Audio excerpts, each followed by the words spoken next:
যে কোনো দেশেরই সংবিধান যদি দেখেন মানে প্রায় 60-70% মৌলিক কথা সংবিধানে একই ধরনের থাকে।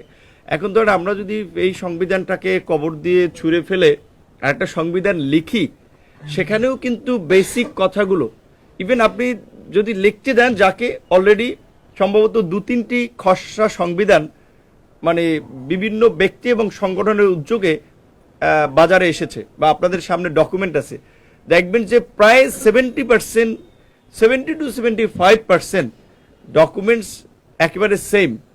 তো সেই ক্ষেত্রে আমি মনে করি সংবিধান তো আর 72-এর সংবিধান এখন নাই, ওই সংবিধান এ পর্যন্ত 17 বার সংশোধন করা হয়েছে।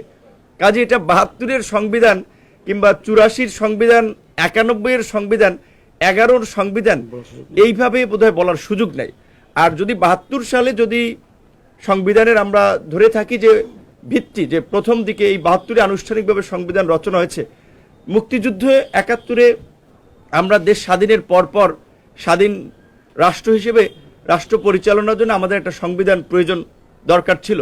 সেক্ষেত্রে সেই মুক্তিযুদ্ধের পরের সংবিধানকে তো আমরা অস্বীকার করতে পারবো না, মুক্তিযুদ্ধকে তো আমরা অস্বীকার করতে পারবো না। একটা জাতি জীবনে একবারই স্বাধীন হয়, 71-কে অস্বীকার করার কোনো উপায় নেই। আর 24 কিংবা 18 কিংবা 90 এর সাথে কিন্তু 71-এর তুলনা হয় না। 71 আমাদের জন্ম হয়েছে, পরবর্তী ধাপগুলো আমাদের বিকাশের পথ। কাজেই সেই ক্ষেত্রে 71-এর সাথে কোনো কিছুর তুলনা করা চলে না। সংবিধানের সংশোধনের বেশ কিছু প্রয়োজনীয়তা আমরা উপলব্ধি করেছি, রাজনৈতিক দলগুলো আলাপ আলোচনা করে তাদের মতামত সংবিধান সংস্কার কমিটির কাছে দিয়েছে। আশা করি সেটা একটা বাস্তবায়ন আমরা দেখতে পাবো। আরেকটি কথা আপনাদেরকে বিনয়ের সাথেই বলি, বিকজ আমরা একেবারেই তরুণ এবং আন্দোলন সংগ্রামের মধ্যে দিয়ে উঠে আসায় আমরা লক্ষ্য করেছি যে আমাদের এই উত্থানের জন্য রাজনৈতিক একটা কণ্টকাকীর্ণ সময়ে, একটা প্রতিকূল সময়ে সাংবাদিকদের অত্যন্ত ইতিবাচক একটা ভূমিকা আমরা লক্ষ্য করেছি। এখন গণহারে যাকে তাকে ফ্যাসিবাদের দোসর, আওয়ামী লীগের দোসর বলে অনেক হাউসে আপনার চাকরিচ্যুত করার জন্য চাপ প্রয়োগ করা হচ্ছে, অনেক সাংবাদিককে মিথ্যা মামলা দেওয়া হচ্ছে ব্যক্তিগত স্বার্থের কারণে। এই ঘটনাগুলোর আমরা নিন্দা জানাই এবং সাংবাদিকদেরকে যেন হয়রানি না করা হয়। সচিবালয়ে প্রবেশ নিয়ে যে জটিলতা তৈরি হয়েছে, সেখানেও যেন সাংবাদিকদের পরিপূর্ণ অ্যাক্সেস দিতে হবে।